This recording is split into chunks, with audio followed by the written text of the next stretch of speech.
ജമ്മു കശ്മീരിലെ ഓപ്പറേഷൻ മഹാദേവിൽ നിർണായക വിവരങ്ങൾ നൽകിയത് ആട്ടിടയന്മാരെന്ന് സേനാവൃത്തങ്ങൾ. ഭീകരർ ഉപയോഗിച്ചിരുന്ന അൾട്രാസൈറ്റുകളിലെ സിഗ്നലുകൾ ചോർത്തിയത് വഴിത്തിരിവായെന്നും സൈന്യം.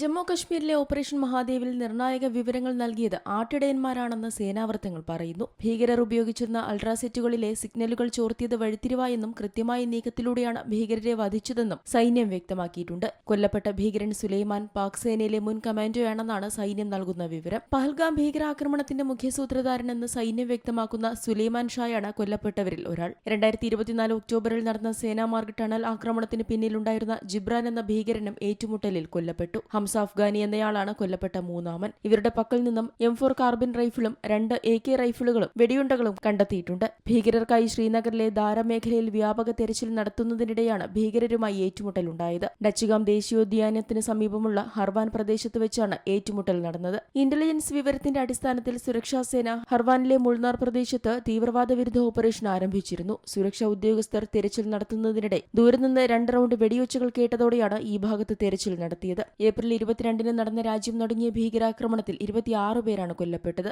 വിനോദസഞ്ചാരികളായി പഹൽഗാമിലേക്ക് ഇന്ത്യയുടെ വിവിധ ഭാഗങ്ങളിൽ നിന്നെത്തിയവരെ ഭീകരർ വെടിവെച്ച് കൊലപ്പെടുത്തുകയായിരുന്നു. ആക്രമണത്തിൽ നേരിട്ട് പങ്കെടുത്തവരെ പിടികൂടാൻ സാധിക്കാത്തതിൽ കേന്ദ്ര സർക്കാരിനെതിരെ വിമർശനം ഉന്നയിക്കുന്നതിനിടെയാണ് ഈ സംഭവം. National desk Zee Malayalam news.